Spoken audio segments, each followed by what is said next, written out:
cântico de romagem. A ti que habitas nos céus, eleva os olhos, como os olhos dos servos estão fitos nas mãos dos seus senhores, e os olhos da serva na mão de sua senhora. Assim nossos olhos estão fitos no Senhor nosso Deus, até que se compadeça de nós. Tem misericórdia de nós, Senhor, tem misericórdia, pois estamos sobremodo fartos de desprezo. A nossa alma está saturada do escárnio dos que estão à sua vontade e do desprezo dos soberbos. Oremos pedindo a orientação do Senhor. Senhor nosso Deus, agora ao meditarmos na Tua palavra, que o Teu Espírito, para compreendermos a Tua palavra, aplicarmos ela no nosso coração e colocarmos ela em prática para um novo modo de viver, transformando aquilo que precisa ser transformado. Sê conosco nesse momento, em nome de Jesus. Amém. Então, como nós temos destacado, irmãos, a peregrinação em direção a Jerusalém era feita em 3 ocasiões durante o ano. E em algum momento nós podemos perceber que eles passaram a fazer isso uma vez por ano na Páscoa. Nós uma vez por ano. Maria também, quando nos ali também parece-nos que é a visita anual, então a Páscoa se tornou a primeira.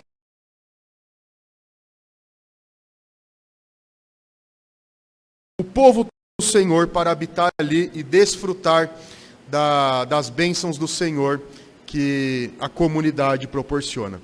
E à medida em que todo o povo ia a Jerusalém, eles poderiam ter uma visão clara de que eles não eram o pequeno povo que vivia na cidade, na aldeia em que eles viviam, mas era o grande ajuntamento ali por causa do Senhor e debaixo da bênção do Senhor. Então, quando eles chegavam em Jerusalém, nós vimos no Salmo 122 que eles se alegravam só pelo chamado de irem a Jerusalém. E o versículo 2 do Salmo 122 diz que quando eles chegavam até lá, eles paravam nas e contemplavam a beleza da cidade e contemplavam o seu significado, que era a habitação de Deus com o seu povo. Nós vimos que isso no Novo Testamento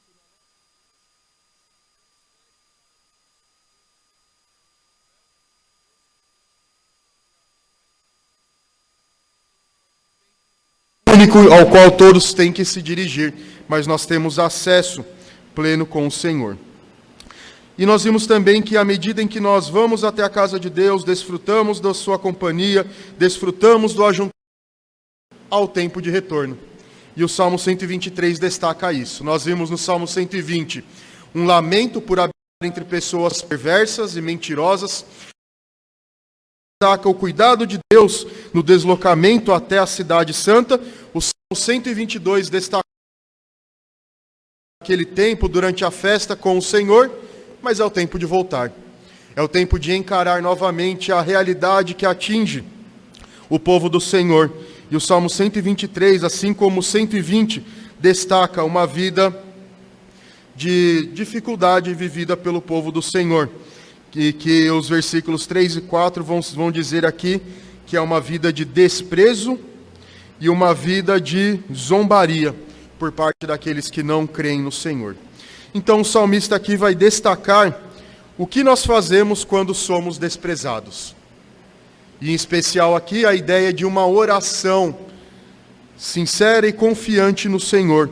Uma oração que nós vamos ver que em primeiro lugar é submissa à vontade de Deus e em segundo lugar uma oração dependente à misericórdia do Senhor. Então, à medida em que nós caminhamos nesse mundo, à medida em que nós vivemos a nossa vida, nós seremos atingidos por desprezo, por zombaria, os efeitos do pecado sobre este mundo nos atingirão. Nós não estamos ainda na Nova Jerusalém, mas nós estamos caminhando até lá. E quando chegarmos lá, nós viveremos plenamente com o Senhor. Mas enquanto isso não acontece, sujeitos a estas coisas. Então, a primeira coisa que o salmista destaca aqui é que precisa ser uma oração submissa à vontade de Deus. Veja o versículo 1, diz: a ti que habitas nos céus, elevo os meus olhos. Quem é Deus para o salmista e para os peregrinos? Deus é aquele que está sentado num alto e sublime trono, como Isaías destaca lá no capítulo 6. É o Senhor que está elevado acima das suas criaturas. É um Senhor que está sentado num trono. Sentado no trono, Ele está governando. Ele não deixou esse mundo ao seu próprio prazer, acontecendo o que tem que acontecer, distante, esperando que alguém diga: Senhor, olha o que está acontecendo. Senhor, o Senhor não vê o que está ocorrendo comigo? Mas Ele está com seus olhos fitos neste mundo. E o salmista entende isso. Senhor, o Senhor está nos altos céus. E quem é aquele que suplica? É aquele que é uma criatura. É aquele que está abaixo vivendo, e por isso que ele precisa elevar os olhos aos céus. É o mesmo que o salmista fez no Salmo 121, quando disse: eleva os olhos para os montes. A ideia bíblica é sempre que Deus está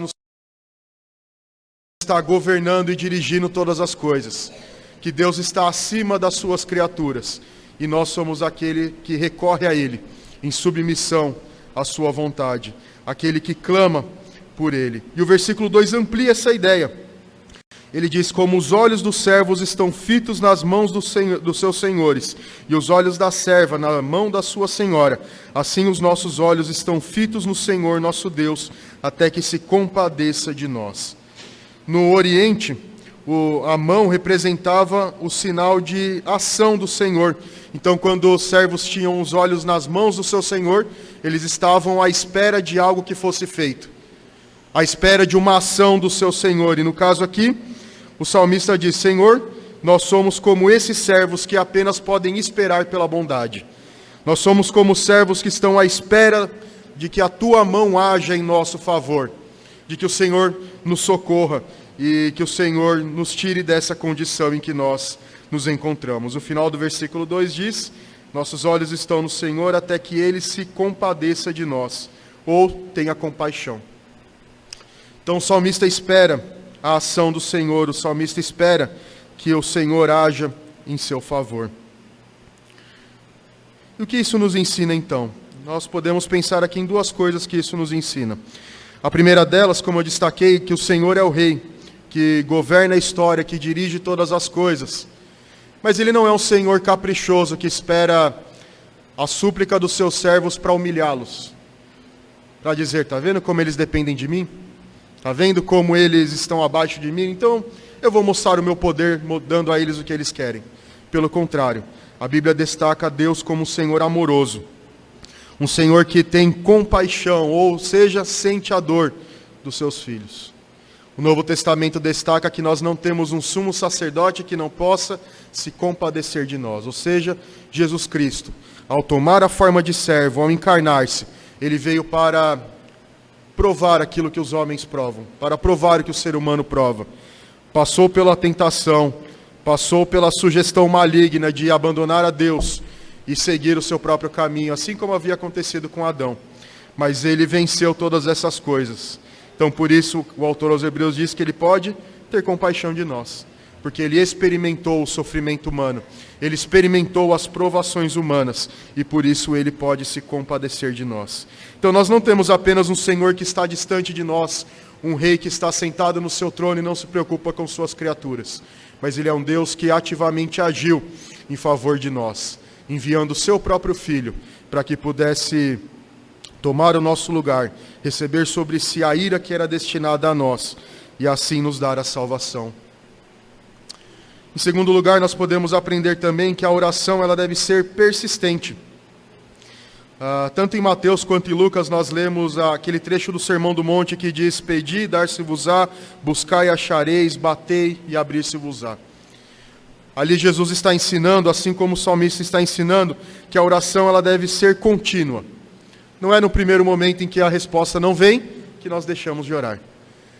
Olha, mas já passou uma semana, passou duas, passou um ano, passou 10 anos, por que eu vou continuar orando? A oração ela deve ser persistente, ela deve ser contínua, porque o tempo de Deus não é o nosso tempo. Deus não está esperando que a sua oração e que a minha oração atinja os méritos necessários para que isso aconteça, mas Ele agirá segundo o seu querer.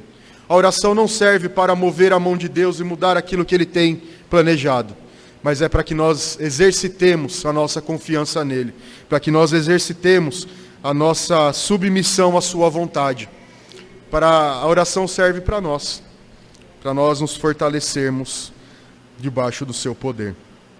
Então, por isso, meus irmãos, a primeira ideia do salmista aqui é: levante os seus olhos aos céus e saiba que lá está Deus, e Ele ouve a sua oração.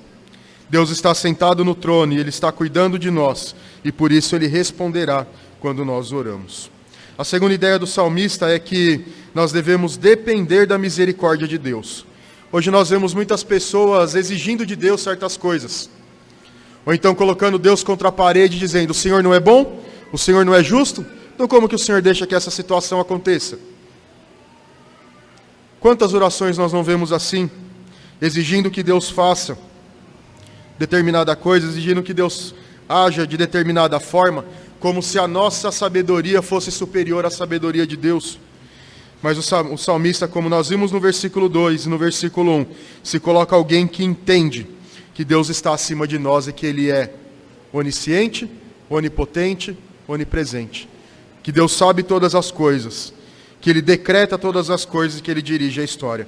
E por isso ele clama ao Senhor: Senhor, versículo 3, tem misericórdia de nós, Senhor, tem misericórdia, pois estamos sobremodo fartos de desprezo.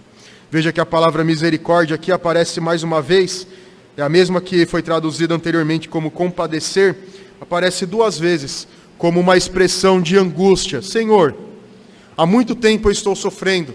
Senhor, há muito tempo o desprezo está diante de mim.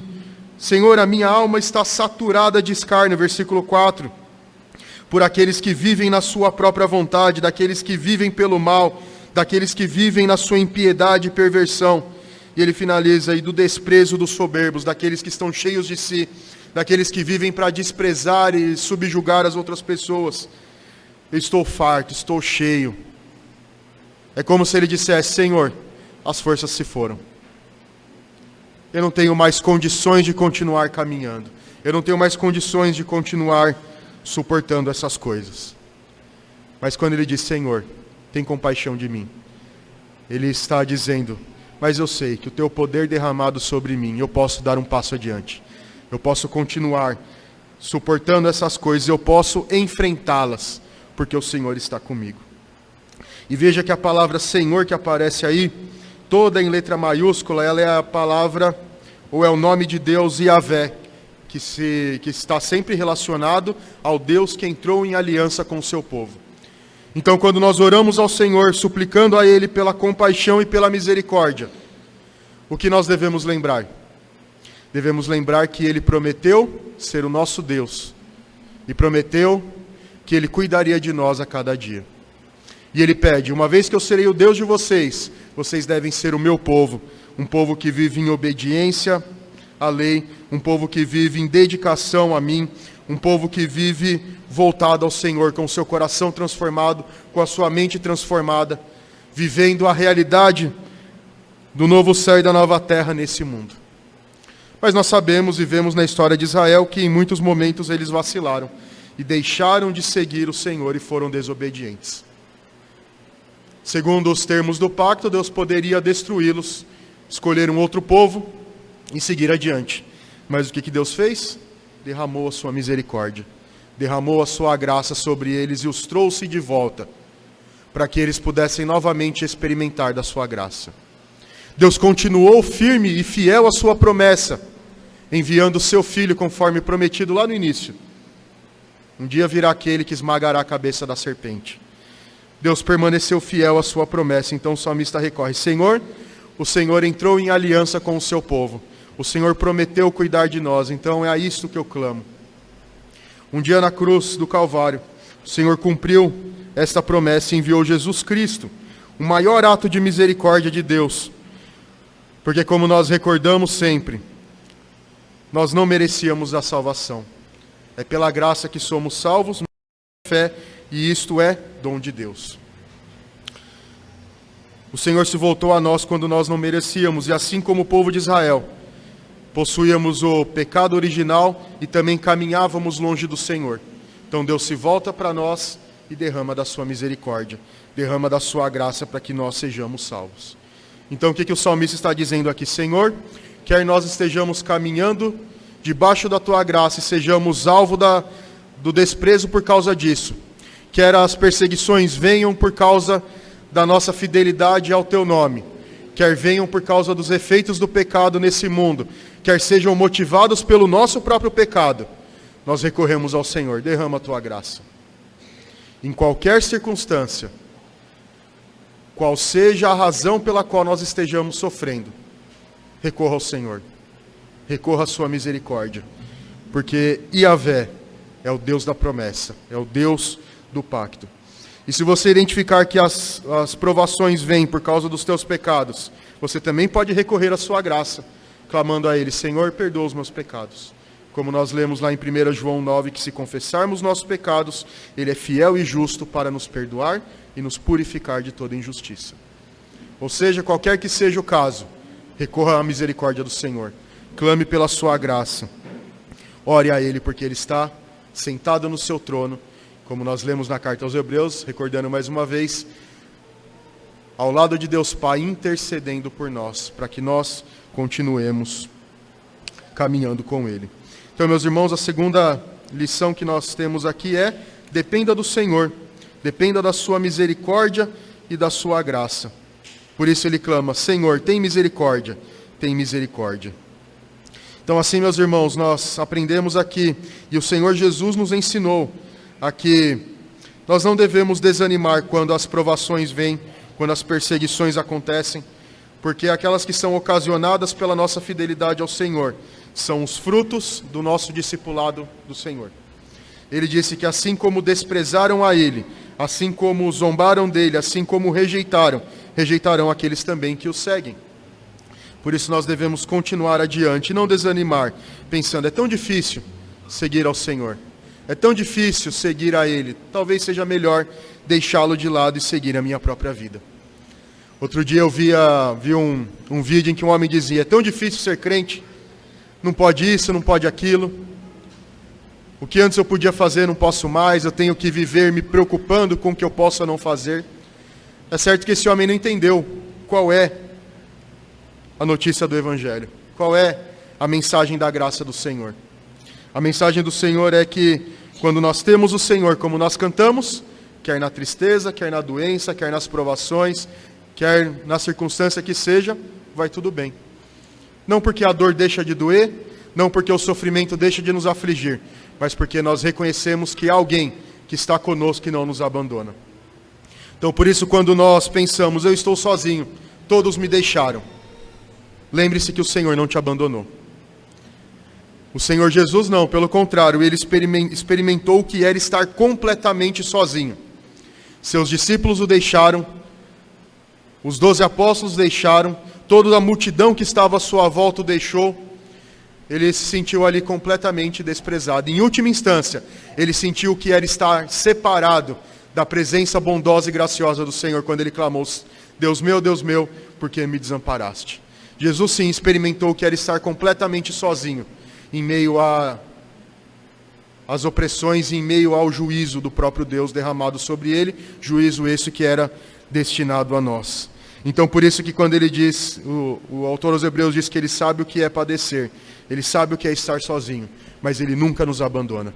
Por isso, então, o salmista recorre em oração: Senhor, quando as forças parecem esgotadas, eu clamo ao Senhor: tenha misericórdia, derrama a tua graça sobre mim, para que assim eu possa continuar mais um pouquinho adiante, possa dar mais um passo à frente, para quando novamente eu me sentir assim, eu recorra: Senhor, derrama a tua graça, e assim nós vamos caminhando em direção à graça do Senhor. Então, o Salmo 123, assim como o Salmo 120, destaca a opressão e o sofrimento que nos atingem nesse mundo. Mas ele destaca aqui que a graça de Deus é sempre presente e ela nunca nos abandona. Ela sempre está ao nosso lado e assim nós podemos desfrutar da sua companhia. O que nós devemos fazer então? Orar ao Senhor, nos colocar diante do trono da graça. Como eu disse, não para mover a mão de Deus, mas para desfrutarmos das suas promessas e experimentarmos da sua companhia em meio às provações. Então nós vimos que a oração ela deve ser perseverante, confiante, dependente e submissa. Perseverante, porque ela não deve nunca chegar ao seu fim. Como um cântico que nós cantamos com as crianças, se a resposta demorar, continue a orar, continue a orar, continue a orar. Não desista da oração, não desista de colocar diante de Deus aquela petição. Continue orando pelas causas que te afligem, continue orando com confiança, continue orando ao Deus que está sentado no trono e governa todas as coisas. Tenha fé e tenha confiança de que nada pode segurar a sua mão poderosa. Ore com confiança, sabendo que Deus te responderá, que Ele está te ouvindo. O salmista no Salmo 40, versículo 1, ora: Senhor, inclina os teus ouvidos a mim. Ouça a minha oração. Não porque ele duvidasse que Deus não ouvisse, mas é porque a sua alma estava tão aflita que ele sentia que era como se Deus não estivesse ouvindo. Mas tenha a certeza e tenha a fé que Deus está te ouvindo. Não ore com insegurança pensando: será que Deus me responderá? Será que Ele me ouvirá? Será que Ele está lá me ouvindo? Ore confiantemente no Senhor. Terceiro lugar, ore com dependência. Devemos orar na dependência de Deus, sabendo que Ele pode dar a resposta. Orando para que Ele ouça a nossa petição. E vejamos, meus irmãos, que a palavra destaca que as nossas orações são muitas vezes fracas, ou sempre são fracas. E o que Deus faz? Nos dá o seu Espírito que embala as nossas orações, molda as nossas orações, para que elas sejam recebidas pelo Senhor. O Espírito Santo transforma as nossas fracas petições, para que elas sejam recebidas de modo agradável pelo Senhor, para que elas sejam recebidas por Deus. Então veja, Deus está sentado no trono, cuidando de nós. O Senhor Jesus está unido a nós e também está sentado no trono intercedendo por nós. E o Espírito Santo habita em nós para que nós sejamos transformados e as nossas orações sejam recebidas como um aroma suave. Assim como o incenso ficava no lugar santo no templo e simbolizava a oração dos santos, que é elevada a Deus. No Novo Testamento nós vemos que isso é feito pelo Espírito Santo, que entrega as nossas orações diante do Senhor. Nós temos acesso ao trono da graça, temos confiança para entrar lá. Em último lugar, as nossas orações devem ser em submissão ao Senhor, entendendo que Ele conhece a história, que Ele sabe o que é melhor para nós. Por isso nós devemos estar dispostos a que a sua vontade seja feita, como Jesus ensinou-nos a orar: seja feita a tua vontade, na terra e no céu. Às vezes nós queremos tomar o controle da situação, imaginamos que a nossa solução seja melhor, e aí exigimos: Deus, faça desse jeito. Senhor, tem que ser assim. Eu exijo, eu determino, faça desse jeito. Mas a oração submissa ao Senhor entende que nós não temos os melhores caminhos. Nós podemos orar: Senhor, eu desejo que seja assim, porém, que a tua vontade prevaleça. Porque eu não sei como as coisas acontecerão, eu não tenho a visão plena dos fatos e das circunstâncias, mas o Senhor sabe todas as coisas. Então, meus irmãos, que a oração seja aquilo que nos motiva e nos dirige. Que a nossa oração não seja só feita em tempos de desprezo. Nós vimos aqui que ela é uma ferramenta fundamental quando isso acontece, mas ela é um instrumento gracioso de Deus em todo o tempo. Quando a bonança estiver plena, o mar estiver calmo, continue orando ao Senhor, para que quando as tempestades vierem, o teu coração esteja fortalecido. Que a tua confiança em Deus seja grande, seja forte e firme. A oração precisa fazer parte do nosso dia a dia, quer em momentos de bondade, quer em momentos de tranquilidade, quer em momentos de situação difícil. Então, meus irmãos, nós caminhamos por esse mundo, estamos sujeitos a tudo isso. Mas a mensagem do Senhor é: confia em Deus. Entrega o teu caminho ao Senhor, confia nele, e o mais Ele fará, como Salomão disse lá em Provérbios 3. Entendendo que Deus pode cuidar de você, pode cuidar de mim, a cada passo que nós damos. E assim Ele nos direcionará, até o momento em que nós chegaremos no final da jornada. Até o momento em que nós nos encontraremos com Ele. E assim desfrutaremos de forma perfeita e plena da companhia dEle. Que o Senhor nos ajude a vivermos assim, na presença dEle a cada dia, confiando na sua proteção. Vamos orar.